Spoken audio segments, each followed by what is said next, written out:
স্বাধীনতা লাভের পর থেকে এই ৫৪ বছর ৩টি দল এই দেশ শাসন করেছে।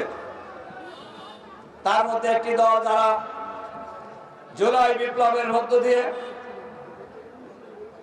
ক্ষমতাচ্যুত হয়ে দেশ থেকে বিতাড়িত হয়েছে, আর একটি দল রাজনীতি থেকে নিজেরাই বিলুপ্ত হয়ে গিয়েছে, আর একটি দল যারা আগে ক্ষমতায় ছিল, যারা আবার ক্ষমতায় যাওয়ার জন্য প্রায় পাগল, তারা আগে ক্ষমতায় ছিল, বাংলাদেশকে দুর্নীতিতে 5 বার চ্যাম্পিয়ন করেছে। আবার যদি তারা ক্ষমতায় যায়, দুর্নীতিতে কয় নাম্বার হবে? 1 নাম্বারের পরে তার নাম্বার নাই, আছে? সংগ্রামী ভাই এবং বন্ধুগণ, এর কিছু নমুনা ইতিমধ্যে সারা দেশ তারা দেখায় নাই, দেখাইছে কিনা? বাংলাদেশের মানুষ জুলাই বিপ্লবের মধ্য দিয়ে পরিবর্তন চায়, বাংলাদেশের মানুষ পরিবর্তন চায়। কৃষকদের সুবিধার জন্য আমরা যদি নির্বাচিত হই, সহজ কিস্তিতে বিনা সুদে আমরা কৃষি ঋণ দেওয়ার জন্য আমরা চেষ্টা করব ইনশাআল্লাহ।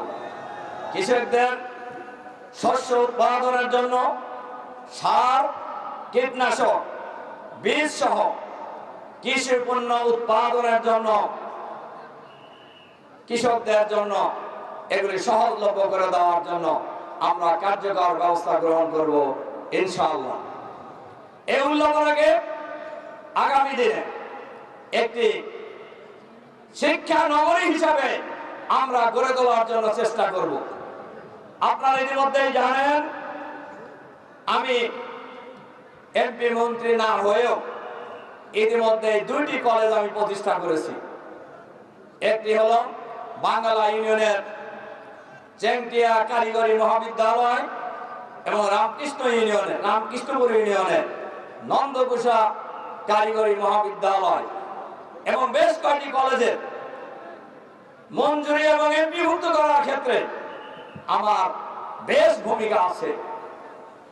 এরপরে আমরা যদি নির্বাচিত হই, এখন অনেক প্রতিষ্ঠান এমপিভুক্ত ছাড়া আছে, আমরা এই প্রতিষ্ঠানগুলিকে পর্যায়ক্রমে এমপিভুক্ত করার জন্য আমরা চেষ্টা করব ইনশাআল্লাহ।